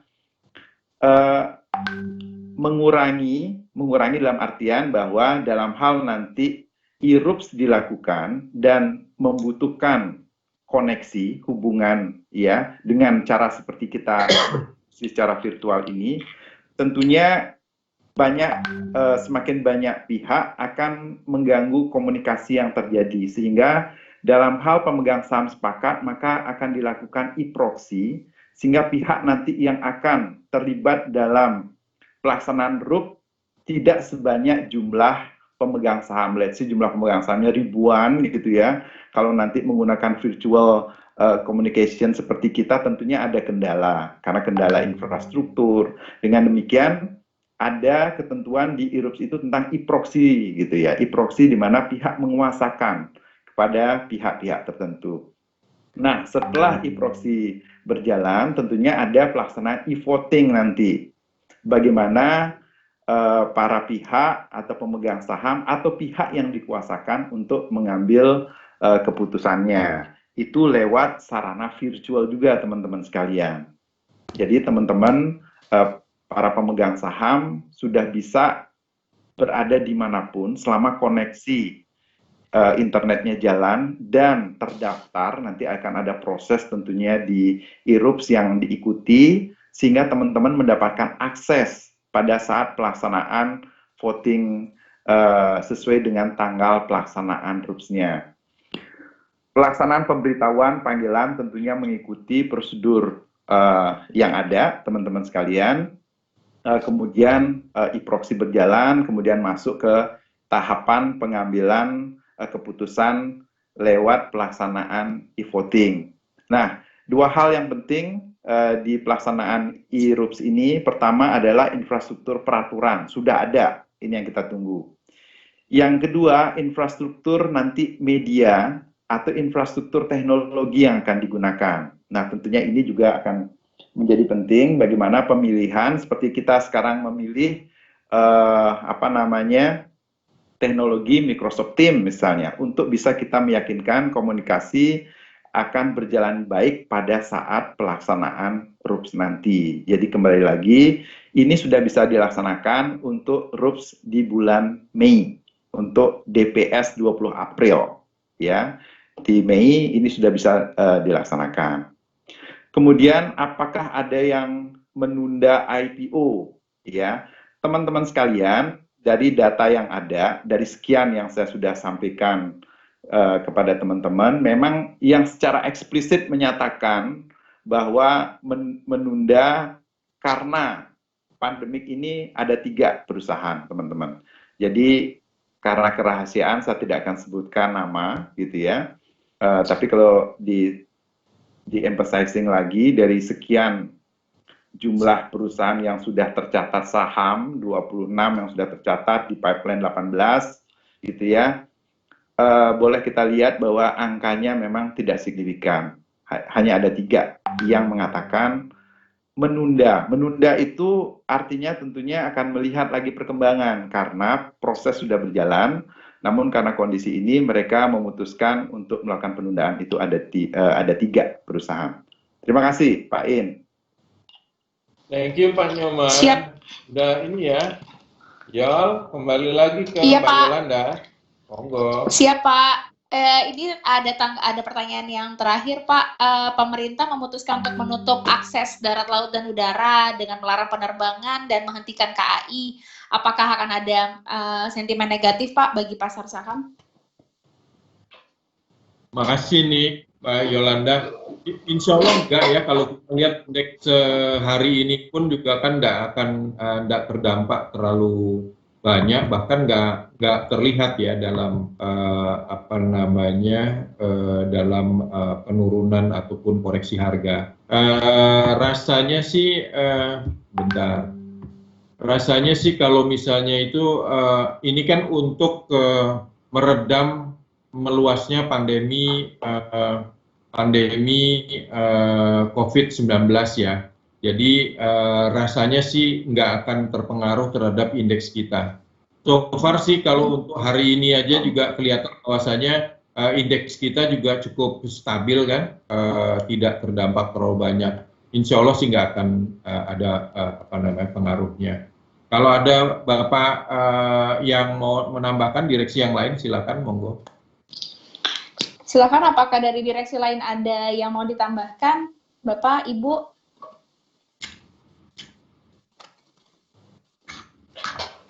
Cukup Pak In. Cukup ya. Sudah cukup ya, Pak. Siap. Monggo. Mungkin untuk sesi foto dari Bapak Ibu direksi bisa menyalakan kamera, Pak. Diposisikan kameranya yang jelas kelihatan mukanya, Pak. Kita akan melakukan sesi dokumentasi sebentar. Pak Nyoman, boleh nyalain kamera, Pak. Pak Hasan. Untuk Pak Hasan kameranya boleh agak diturunin dikit, Pak? Atau Pak Hasannya naik? Naikkan. Oke, saya hitung sampai 3, Pak ya. 1, 2, 3. Yeay, oke. Lagi, Pak. Tangannya boleh sambil di kepal, Pak. Kepal ya, oke. 1, 2, 3. Semangat. Terima kasih banyak. Semuanya ya, sehat-sehat ya. Oke. Terima kasih Bapak Ibu. Terima kasih. Terima kasih. Terima kasih semuanya. Haji dan tim, terima kasih. Ya, terima kasih Bapak Ibu. Terima kasih Pak. Nanti materi akan dibantu di broadcast dan juga akan press release nanti juga akan di broadcast ya teman-teman semuanya. Terima kasih. Baik, thank you. Selamat siang. Terima kasih Pak In. Hani, makasih Hani. Ya Pak, sama-sama Pak. Semuanya. Ya, Pak Nyoman. Terima kasih Bapak. Terima kasih. Terima kasih semuanya. Thank you Mbak Hani, Mbak Yol, Mbak Aul. Terima kasih Bapak-Bapak direksi semuanya atas waktunya yang diberikan untuk kawan-kawan wartawan. Sampai jumpa lagi nanti.